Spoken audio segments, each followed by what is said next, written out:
నల్లగొండ జిల్లా కొండమల్లేపల్లిలో Nagarjuna school principal రూపారెడ్డిని 10వ తరగతి విద్యార్థులే దారుణంగా హత్య చేసిన ఘటనపై తీవ్ర ఆగ్రహావేశాలు వ్యక్తమవుతున్నాయి.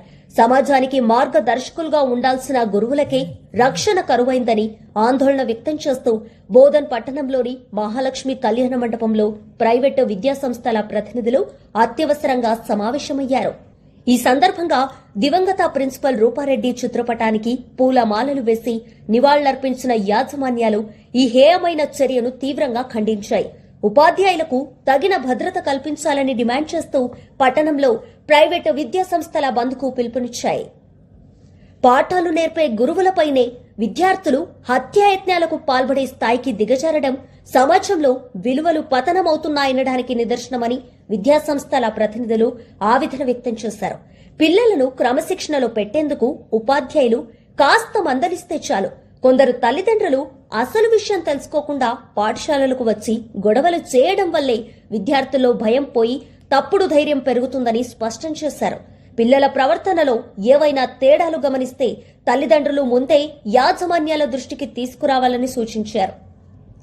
విద్యార్థులను కేవలం ర్యాంకులకే పరిమితం చేయకుండా బాధ్యతాయుతమైన పౌరులుగా తీర్చిదిద్దడమే తమ లక్ష్యమని, వారి ప్రవర్తనను సరిదిద్దేందుకు నిపుణులతో కౌన్సిలింగ్ ఇప్పిస్తున్నామని తెలిపారు.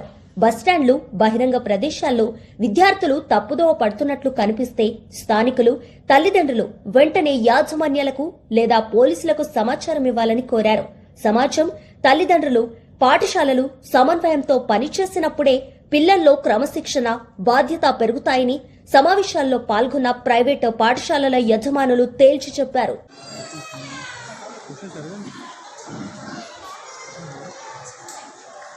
వేదిక మీద ఉన్నటువంటి ప్రైవేట్ యాజమాన్యాలకి ఈ సమాజానికి ఒక హెచ్చరిక ఇవ్వదు. ఇది హెచ్చరిక తీసుకుని అందరూ కనుక ముందంజ చేసి ఈ సరైనటువంటి విధానాలు వెళ్ళకపోతే యావత్ విద్యా వ్యవస్థ మొత్తం కూడా కళంకం పోయి నాశనమే అవకాశాలు ఉన్నాయి. అలానే మన పిల్లల్ని కేవలం మంచి మార్పులు సాధించే విద్యార్థులు మాత్రమే కాకుండా మంచి మనసున్న, మంచి బాధ్యత గల, మంచి ప్రవర్తన విద్యార్థులుగా తయారు చేసినప్పుడే సమాజం బాగుంటుంది. రస్మా జిల్లా నాయకులు రాజేశ్వరరావు గారు, జిల్లా ట్రెజరర్ సత్యనారాయణ సార్ గారు వేదికపైకి రావాల్సిందిగా కోరుతున్నాం. రస్మా జిల్లా కార్యవర్గ సభ్యులు హనుమంతరావు సార్ గారు కూడా వేదికపైకి రావాల్సిందిగా కోరుతున్నాం.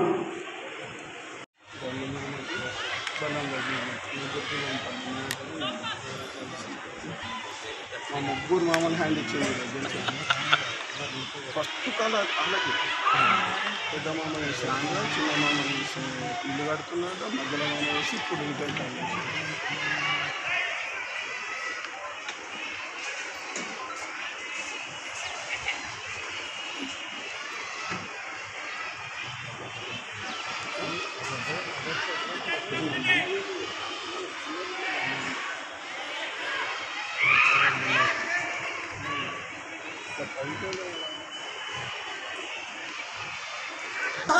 रूपारेड्डी अमर है, अमर है, रूपारेड्डी अमर है, अमर है, रूपारेड्डी अमर है.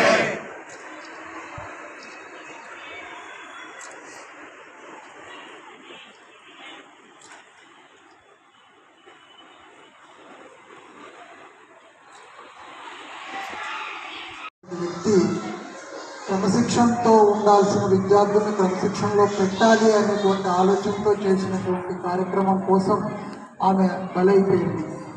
అట్లా బలైపోయినటువంటి వ్యక్తికి నివాళులు అర్పించడానికి మనం ఇక్కడ సమావేశమైనందుకు మొట్టమొదటిగా మన యాజమాన్య మిత్రులందరికీ ధన్యవాదాలు తెలియజేసుకుంటున్నాం.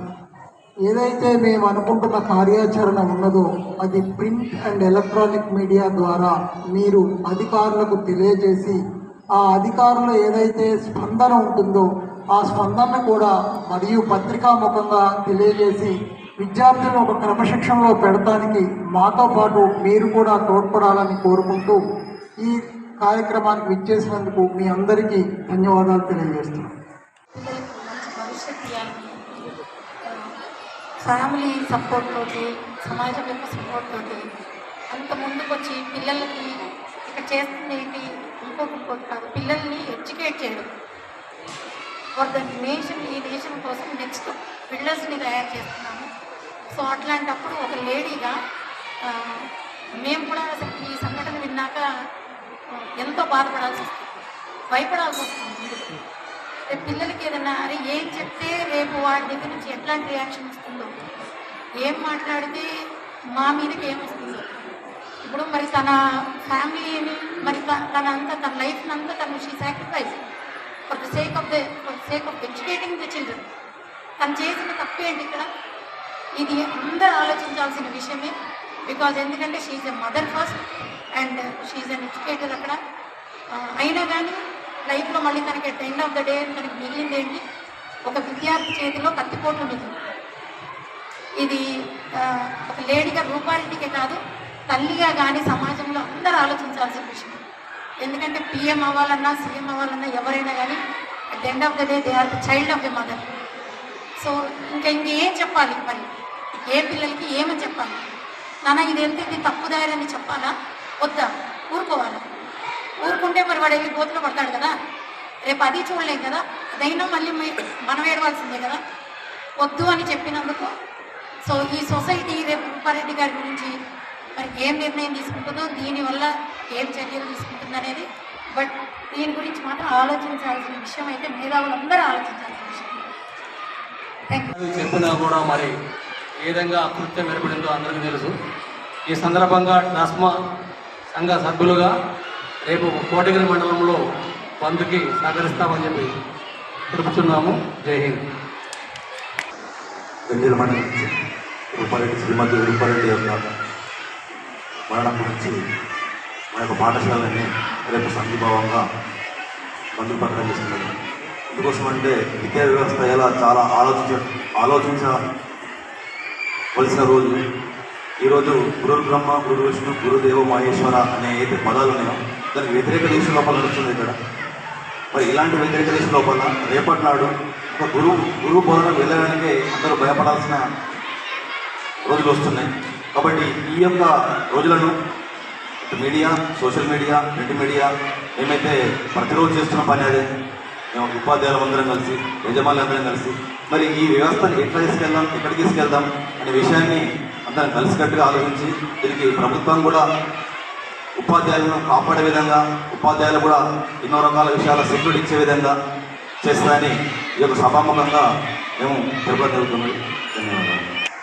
అమ్మ లాంటి రక్షణ, నాన్న లాంటి పాలన అందించేటువంటి మా బడ్జెట్ స్కూళ్ళు, ముఖ్యంగా ఈ గూడెంలో ఉన్నటువంటి ప్రతి విద్యా సంస్థ కూడా విద్యాలయాలుగా వెలుగొందుతూ ఉన్నాయి.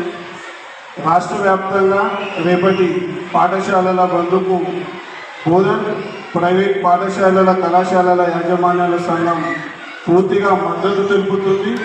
అదేవిధంగా రేపు జరిగే నిరసన కార్యక్రమాల్లో కూడా మేము మా సిబ్బందితో కలిసి పాల్గొంటామని, అనంతరం ఆర్డీఓ గారికి కూడా ఒక మెమోరాండం ఇవ్వడం జరుగుతుంది. దీని తల్లిదండ్రులు, మేధావులు, ప్రజలు అందరూ కూడా ఆదరిస్తారని, మా విన్నపాన్ని వింటారని, వారి యొక్క రూపారెడ్డి గారి యొక్క ఆత్మకు శాంతి కలిగేలా అందరూ కోరుకుంటారని కోరుకుంటున్నాము. మరొకసారి రేపటి పాఠశాలల, కళాశాలల బంధుకు ప్రతి ఒక్కరూ కూడా సపోర్ట్ చేయాలని కోరుకుంటూ వారి మృతిని మేము యావత్ సభ్యులం అందరం కూడా ఖండిస్తున్నాము. చివరిగా జిల్లా అధ్యక్షులు కిషోర్ సార్ గారు మాట్లాడారు. highly condemn the murder case of Rupam Reddy Madam of Nagarjuna High School. She is a principal. Sir वो मैडम की गलती असल है क्या, क्या रीज़न की वजह से उनको मर्डर किया गया? तो उनको जो भी है सही नसीहत दे रहे, उनको डिसिप्लिन में चेंजेस लाने के लिए मोबाइल फ़ोन नहीं यूज़ करना, और जो भी है बच्चों को स्कूल में ही मोल्ड कर सकते हम, उनके चेंजेस ला सकते डिसिप्लिन में. इसलिए हम वो मैडम वही सिखाने की कोशिश कर रहे थे. बट एनवायरनमेंट जो है पेरेंट्स के साइड पे घर में जो माहौल रहता वही बच्चे के पेरेंट्स को देख के सीखते. हम हमारे साइड कितना भी इनडिसिप्लिन स्टूडेंट अगर आया तो भी हम उसको एक डिसिप्लिन में रखते, पूरा सुबह से लेकर शाम तक काउंसलिंग करते, टीचर्स करते, सब्जेक्ट टीचर्स करते, क्लास टीचर्स करते, ब्लॉक टीचर्स करते, और प्रिंसिपल भी करते, और इवन पेरेंट्स को बुला कर भी हम काउंसलिंग करते. मगर पेरेंट्स के साइड से ये काउंसलिंग नहीं होती. रिपीटेडली थोड़ा भी कुछ हुआ तो उनको मोबाइल फ़ोन दे देते, उनको अमाउंट दे देते, और जैसा मनमानी ऐसा उनको सुन रहे थे। ये पेरेंट्स का एक बहुत बड़ा रॉन्ग पॉइंट है। तो इसलिए पेरेंट्स जो है सो यहाँ पर सही से काउंसलिंग करना चाहिए।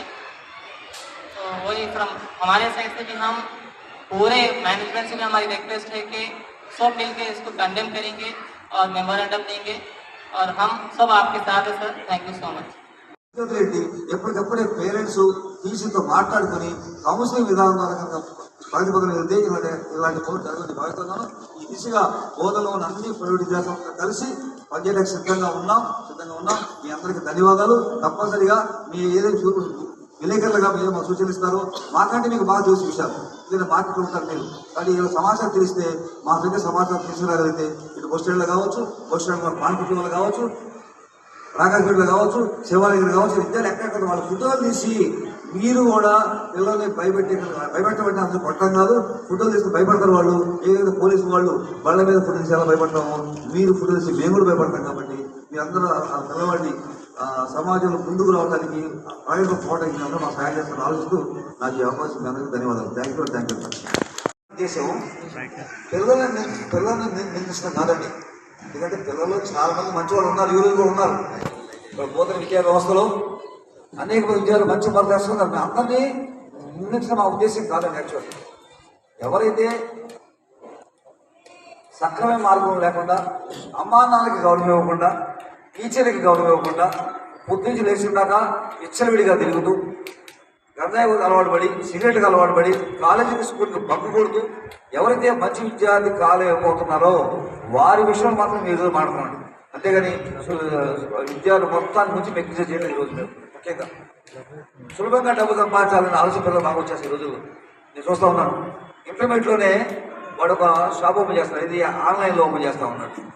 అమ్మాయి ఏమనుకుంటున్నారు, వీడు మంచి పనులు చేస్తారు అనుకుంటాడు. కానీ ఆన్లైన్లో వాడు చేసినటువంటి ఆ గేమ్స్ కానివ్వండి, ఆటల ద్వారా కానివ్వండి, మిగతా డబ్బు సంపాదిస్తున్నాడు వాడు. ఆ సంపాదన పేరెంట్ ముడిసిపోతున్నాడు. నాకంటే మా బిడ్డ గొప్పవాడని పడుకుంటాడు. కాదండి, అక్రమమైన సంపాదన కావచ్చు, ఆన్లైన్ సంపాదన కూడా మంచిది కాదు. విషయాన్ని వాడు డిసిప్లిన్ వచ్చే విషయంలో మందలిస్తూ ఉంటాం. అవసరమైన చిన్న దెబ్బేస్తుంటాం, చిన్న దెబ్బ వేస్తుంటాం. ఆ దెబ్బల వల్ల అది తీవ్రంగా పరిణించి ఒక అమ్మానాన్న మాత్రమే రాకుండా వాళ్ళ మీద 20 మంది వచ్చి మమ్మల్ని ఇబ్బంది పెడతా ఉంటాం. దాంతో పిల్లవాడికి శక్తి పెరుగుతూ ఉంది. నేను చిన్న తప్పు చేస్తే నా కోసం 20 మంది ముందు సపోర్ట్ చేస్తారు. వాళ్ళ ముందే ఒక గట్టిగా ఆడటం వల్ల మేము చేయలేకపోతున్నాం. కానీ సందర్భంగా పేరెంట్స్కి ప్రాబ్లమ్స్ వస్తే వారు పేరెంట్స్గా వస్తే మేము తప్పని సమాధానం చెబుతాం, చెప్పడం క్వశ్చన్ లేదు. ఎందుకంటే మాకు పేరెంట్స్ దేవుళ్ళు, వాళ్ళ పిల్లలు మాకు దేవాలయాలు అన్నప్పుడు వాళ్ళు రావచ్చు. కానీ రావటమే వాడి పిల్లాడు కరెక్ట్, టీచర్ తప్పు. ఇది మనం చూసే మన చందువులు ఏం చేసామండి, ఒక హాస్టల్ వాడి పిల్లలు తప్ప కాదు కదా. కానీ అవి ఎవరు సపోర్ట్ చేయలేం. విద్యార్థి సంఘాలు కావచ్చు, ఊరోళ్ళు కావచ్చు, స్వయం టీచర్లు కావచ్చు, సపోర్ట్ చేస్తే మమ్మల్ని ఎక్కడ చెప్తారో అని చెప్పేసి. సో విద్యార్థి సక్రమైన మార్గంలో పెట్టాల్సుకున్నట్టు ఉపాధ్యాయులు పాపం భలే సస్పెండ్ అయిందండి వాళ్ళకి. మరి ఇద్దరిని ఎవరు బాగు చేయాలని. కానీ ఈ విషయంలో ఒక సంఘటన జరిగినప్పుడు సక్రమంగా తెలుసుకొని స్పందించాలే కానీ అదేదో గొడవగా ఒక వ్యక్తులు 10 మంది వచ్చి ఇబ్బంది పెడితే పిల్లవాడికి బలం పెరిగిపోయి వాడిని ఎవరు కంట్రోల్ చేసి వెళ్ళిపోయే అవకాశం ఉందండి. అలానే బోధన ప్రైవేట్ స్కూల్స్, కళాశాలలు, మా ఇతర సంస్థల విద్యార్థులు ప్రవర్తన విషయంలో కానివ్వండి, మొత్తం పద విషయం అవగాహన చేస్తున్నాం. ఈరోజు మనకు కొంతమంది సభ్యులు నిజామాబాద్ సెక్యూరిటీ కౌన్సిల్ పెట్టుకొని మన కుషల్ గారికి ఉన్నారు, దుష్యంత్ గారు పక్షం ఉన్నారు. దాని ద్వారా రీసెంట్గా కూడా పెట్టాం మేము. లైన్స్ వేసుకొని పెట్టామండి, పెట్టాం పిల్లల్లో. కానీ ఇంత చేసినా కూడా పిల్లల్లో కౌన్సిలింగ్ అవసరం మేము భావిస్తున్నాం. అప్పటికి ప్రతి స్కూల్లో ప్రతి కాలేజీ కూడా కౌన్సిలింగ్ అవసరం పెట్టుకున్నాం. అయినా కూడా ఎవరికైతే కౌన్సిలింగ్ అవసరం ఉందో ఆ సమాచారాన్ని మా పేరెంట్స్ మాకు చెప్పాలి. మా పిల్లవాడు ఇలా ఉన్నాడు, జాగ్రత్త పడండి అని ముందే మాకు సమాచారం ఇచ్చినట్టే తప్పనిసరిగా మేము కౌన్సిలింగ్ అపాయింట్ చేసుకుని వాళ్ళ సక్కన మాకు పెట్టడానికి మా శాఖ ప్రయత్నం చేస్తామని ఈ సభాముఖంగా తెలియజేస్తాం. ఈరోజు ఇట్లాంటి సమావేశం పెడతామని అనుకోలేదు. ఒక దుర్దినంగా మేము ప్రకటిస్తున్నాం. ఈరోజు నల్గొండ జిల్లా Nagarjuna school principal madam Rupa Reddy గారు వారిని అత్యంత దారుణంగా 10వ తరగతి విద్యార్థులు చంపడంతో ఈరోజు మా ట్రస్మా బోధన్ డివిజన్లో ఉన్న స్కూల్ కరస్పాండెన్స్ మిత్రులందరూ కూడా ఇక్కడికి హాజరయ్యారు. వారికి మనస్ఫూర్తిగా నమస్కరిస్తూ, ముఖ్యంగా పత్రికా మిత్రులకు, ప్రింట్ అండ్ ఎలక్ట్రానిక్ మీడియా మిత్రులందరికీ కూడా నమస్కరిస్తూ ఉన్నాం. ఈరోజు విద్యా వ్యవస్థ గాడి తప్పింది అనే దాని మీద తెలుస్తూ ఉంది. ఎలాంటి పరిస్థితుల్లో గాడి తప్పుతుంది అనేది చూసుకుంటే, విద్యా వ్యవస్థలో లోపమా అయితే తల్లిదండ్రుల యొక్క లోపమా అనేది ఇబ్బందికరంగా ఉంది. ఎందుకు తల్లిదండ్రుల యొక్క మేము ఇబ్బంది అంటున్నామంటే, ఇందాక శ్రీనివాస్ సార్ చెప్పారు, చిన్న సంఘటన స్కూల్లో జరిగితే ఏదైనా చిన్న మాటలు అంటే 100 మంది వచ్చి ఆ పిల్లోడి ముందర చేస్తూ ఉన్నారు. ఈ మధ్యన కూడా చూసాం మనం, బోధంలో ఒక స్కూల్లో చిన్న చేస్తే పిల్లోడి మధ్యలో టీచర్ని కొట్టడం జరిగింది. ఇలాంటివి జరుగుతున్నప్పుడు ఆ స్కూల్ కరస్పాండెంట్ కానీ, హెచ్ఎం కానీ, టీచర్లు కానీ ఎలాంటి పరిస్థితుల్లో కాపాడగలుగుతాం మేము. కాబట్టి ఒక విద్యార్థి చెడిపోతున్నాడంటే చాలా బాధ అనిపిస్తుంది. ఇప్పుడు ఏమైపోయింది, తల్లిదండ్రులకి ఒకడే కొడుకు ఒకడే కూతురు అయిపోయి వారిని చిన్నప్పుడు గారాబం చేయడంతో ఒక స్టేజ్ వచ్చేసరికి వాడికి దురలవాట్లు అయిపోతున్నాయి. ఇంకోటి, గ్రామీణ ప్రాంతాల్లో ముఖ్యంగా అన్నీ దొరుకుతున్నాయి. గంజాయి కానీ, మత్తు పదార్థాలు అన్నీ కూడా దొరుకుతున్నాయి. ముఖ్యంగా మన ప్రభుత్వాలు కానీ, ఇక్కడ ప్రజలు కానీ, అక్కడ ఉన్న వ్యవస్థ కానీ ఫస్ట్ వాటిని నిర్మూలించాలి. లేని పక్షంలో గ్రామీణ ప్రాంతాల నుంచి వచ్చే విద్యార్థులు, ఇప్పుడు పట్టణ దానికంటే గ్రామీణ ప్రాంతాల నుంచి వచ్చే విద్యార్థుల యొక్క లక్షణాలు చాలా భయంకరంగా ఉంటున్నాయి. ఎంతో మేము కాపాడుదామని ట్రై చేస్తే వాళ్ళు అవసరమైతే ఎదురు తిరుగుతున్నారు కానీ, లేకపోతే తల్లిదండ్రుల యొక్క ప్రోత్సాహం, లేకపోతే ఆ ఊరి యొక్క సభ్యులు కానీ, లేకపోతే ఆకతాయాలు తయారైపోతున్నారు. దీంట్లో భాగంగా మొత్తం తెలంగాణలో బడ్జెట్ స్కూల్స్ మనయి. బడ్జెట్ స్కూల్లో టీచర్లు కానీ, ఆ కరస్పాండెంట్స్ కానీ ఎవరు కూడా స్కూల్ నడిపే పరిస్థితి రాను భయంకర పరిస్థితి వచ్చేస్తుంది. ఇవాళ రూపారెడ్డి మేడం గారు కొన్ని 20 సంవత్సరాల నుంచి ఆ స్కూల్లో ప్రిన్సిపాల్గా చేస్తూ ఉన్నారు. ఆ విద్యార్థి యొక్క సెల్ ఫోన్ తీసుకొస్తాం, ఆల్రెడీ కొద్దిగా ట్రిక్ చేసుకొస్తే 10 days ముందరే ఆ